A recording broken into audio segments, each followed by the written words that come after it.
What's up? What's going on? This is the George on Tap. What's on Tap in Sports Show. Today is going to be a very, very, very short show for you guys. It might be only 10 minutes long because some stuff going on in sports, but it's not as big as most days. So we'll keep it nice, sweet, and short for you guys. We'll just talk about the two stories I really want to talk about. And then we'll move on. And then Friday, tomorrow's our NFL preview show. So that's always a long show. And then we'll probably recap a little bit of Thursday night football between the Seahawks and 49ers. So tomorrow, be ready for a lot more action from yours truly. All right. Before we get going, I like to always say, what's on tap? The New York Mets. There is one word to describe what the New York Mets are doing.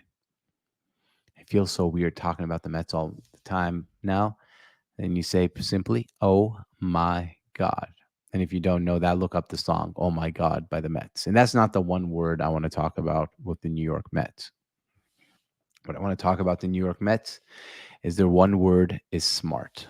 The Mets have been built the right way, which is something you did not expect from the New York Mets. But then you take a look around New York in general. The Yankees, yeah, they spend a lot of money, but they're built the right way. Juan Soto, Aaron Judge, Garrett Cole. The Mets, they did something really smart, though. They spent a lot of money. Their owner really invested a lot into the franchise. And they kind of failed last year. They signed Justin Verlander for a whole lot of money, and they pivoted. Maybe my word of the day should have been pivot.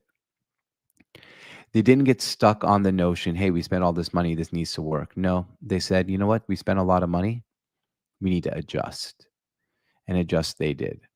It took a long time for all the New York Mets moves to really pay off.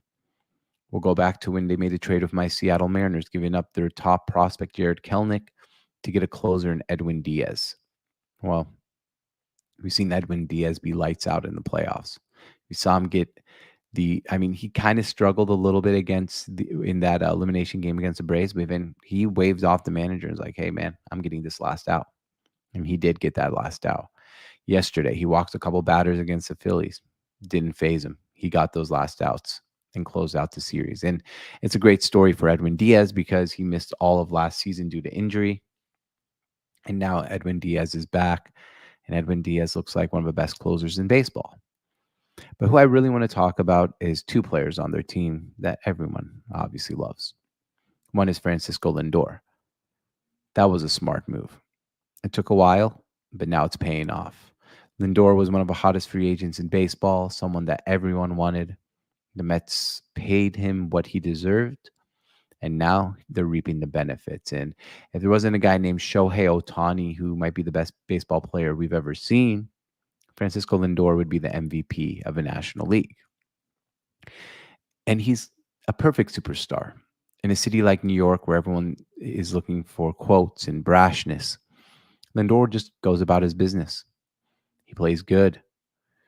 He's smart. He knows how to play to the crowd. He's a typical New York Met. In a way, he's like a Derek Jeter. Surreal. Yeah, he looks flashy. His personality is not flashy. And then you got Pete Alonso. And I was shocked to find out that Pete Alonso is only in his 6th year with the New York Mets.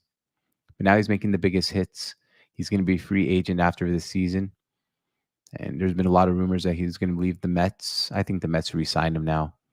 I think the Mets against the Padres or Dodgers, they're not scared of anyone. I'm not saying the Mets are going to win the World Series, but the Mets sure are built for long-term success. In that National League East, where you have teams like the Phillies, Braves, and Mets, is one of the toughest divisions. They've been the hottest team in baseball since June. They've had the best record in baseball since June. The Mets are really good, and the fans in New York must be really, really happy. What's on tap? All right, I want to talk about my favorite quarterback maybe in the NFL, not named Lamar Jackson. That's Trevor Lawrence and what is going on. And there's one word I need to describe for Trevor Lawrence that he needs. One word for Trevor Lawrence that he really needs to focus on. One word for Trevor Lawrence that needs to save and redeem his career. And I know he's gotten paid, and he's not. He's going to be the quarterback for the Jaguars for the foreseeable future, because when you pay a guy like $200 million, they're not just going to take him off the and bench him for Mac Jones. But that word is urgency. And I don't know if Trevor Lawrence has that urgency. Last week we saw him do it. We had Trevor Lawrence be on the brink of going 0-5. He put up 370 passing yards, or 377. I forget the exact number, a few touchdowns, and looked like the Trevor Lawrence, the prospect that everyone thought he could be. But Trevor Lawrence is a guy who, I would say, maybe his biggest flaw, from what people say, and I don't know the guy personally, is he likes football, but he doesn't love football. But maybe Trevor Lawrence needs this. Maybe this is a redemption story for Trevor Lawrence. The guy, I don't think he lost a game in high school. He went to Clemson, won national championship. He was the best prospect since Andrew Luck, maybe the best prospect ever. So people were so high on Trevor Lawrence. And when you don't get hit in the face a few times, you don't know how to take a punch. And that was the problem with Trevor Lawrence. He didn't know what it took to actually overcome adversity, in my opinion. Well, here he is now. He's needing to overcome adversity, and I think he's going to do it. The Jaguars have a very good opportunity here to rack up some wins. So I'm going to pull up the Jacksonville Jaguars schedule.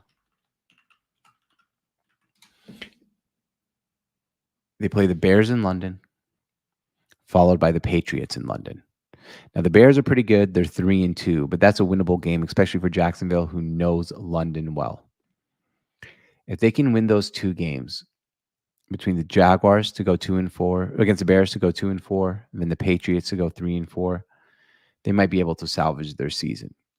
3-4 is not a place where you're in an absolute disaster. But after that, they play the Packers, Eagles, Vikings, and Lions. Through those 4 games, they have to go 2-2. So that would put them at 5-6 into the season. This is why urgency matters so much. They have to win their next 2 games. Then they play the Texans and Titans. They have to do that. 3-3. Now they're 6-7. They finish the season with Jets, Raiders, Titans, Colts. They'd have to run that table and go 10-7 to make the playoffs. So these next 2 games, and the urgency for Trevor Lawrence is through the roof. They got to win these 2 games. He needs to have urgency, and we got to find out if Trevor Lawrence is the guy we thought he was, or did we just see someone different at Clemson?